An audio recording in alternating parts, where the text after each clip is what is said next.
Bismillahirrahmanirrahim. Yang kedelapan adalah Nabi Ismail alaihi salam.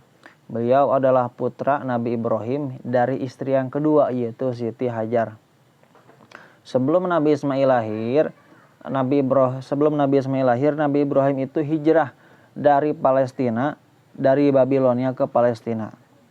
Setelah hidup di Palestina dalam waktu yang lama, ternyata kota tersebut ditimpa bencana kelaparan. Akhirnya banyak penduduk di situ yang pergi mencari tempat lain, termasuk Nabi Ibrahim. Waktu itu pindah ke Mesir.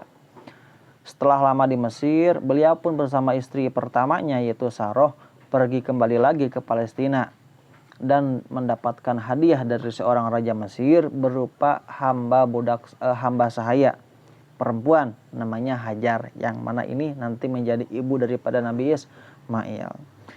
Tapi setelah sekian lama menikah dengan Siti Saroh, tak kunjung memiliki anak. Nabi Ibrahim pun berdoa kepada Allah, Rabbi habli minas sholihin. Ya Allah, anugerahkanlah kepada hamba seorang anak, yang mana anak ini termasuk orang-orang yang soleh.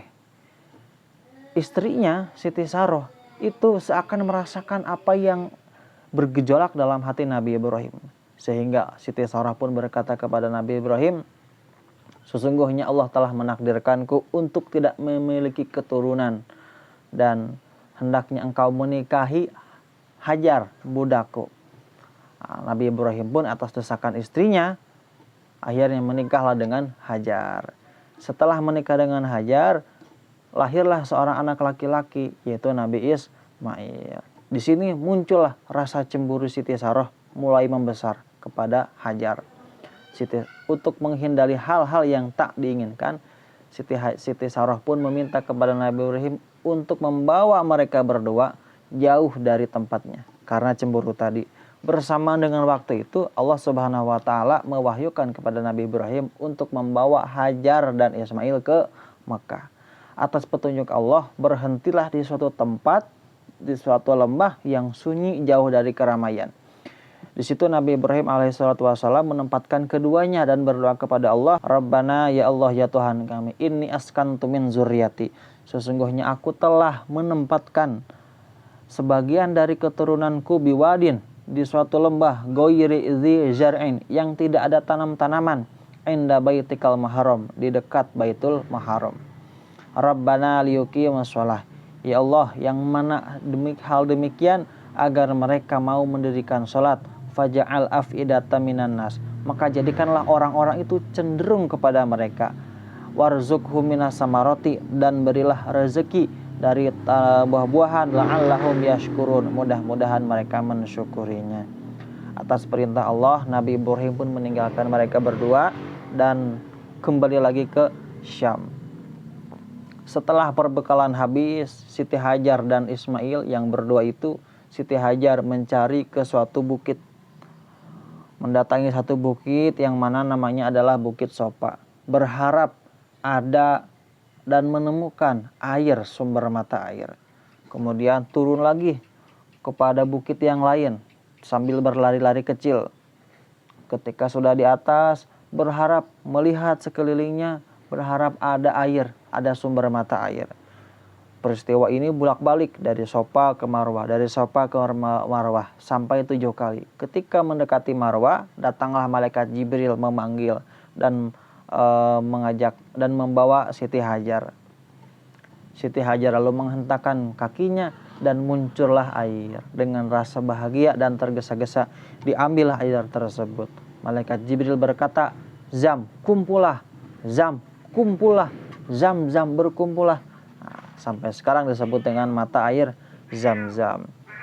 Malaikat Jibril berkata kepada Siti Hajar, engkau jangan takut kehausan. Sesungguhnya air ini dijadikan oleh Allah agar untuk orang-orang nanti yang hidup di sini. Dan nanti Ibrahim akan kembali lagi ke tempat ini untuk membuat Ka'bah. Pada suatu hari ada satu rombongan, yaitu dari Arab Jurhum, yang mana mereka sedang mencari air. Dan mereka melihat ada burung-burung yang berkeliaran di atas.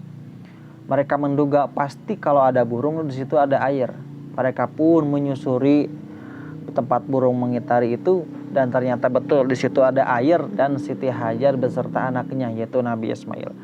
Mereka pun meminta izin untuk mengambil air tersebut, sama Hajar diizinkan. Lalu mereka pun minta izin agar mereka untuk tetap tinggal di tempat itu. Dengan senang hati Siti Hajar pun mengizinkannya. Setelah waktu yang lama, Nabi Ismail beranjak menjadi seorang remaja. Nabi Ibrahim menjenguk. Saat menjenguk istrinya, alangkah tercengangnya Nabi Ibrahim melihat banyak sekali pemukiman sudah menjadi kampung dan melihat mata air yang melimpah. Siti Hajar pun menceritakan hal tersebut kepada suaminya, dan Nabi Ibrahim pun memuji kebesaran Allah atas doa yang telah dikabulkannya. Saat Nabi Ibrahim menjenguk kembali Nabi Ismail waktu itu sudah besar, sudah dewasa, sudah mampu bekerja. Nabi Ibrahim diperintahkan oleh Allah untuk menyembelih anaknya. Anaknya pun menjawab, "Wahai bapakku, kerjakan apa yang Allah perintahkan. Insya Allah aku sabar dan aku ridho atas kehendak Allah." Lalu disembelihlah Nabi Ismail, dan saat itu pula sembelihannya itu diganti dengan domba, yang mana domba tersebut dari surga, yaitu dombanya Habil. Yang mana peristiwa ini sering kita temui pada bulan haji, yaitu kurban Idul Adha. Wallahu a'lam bishawab.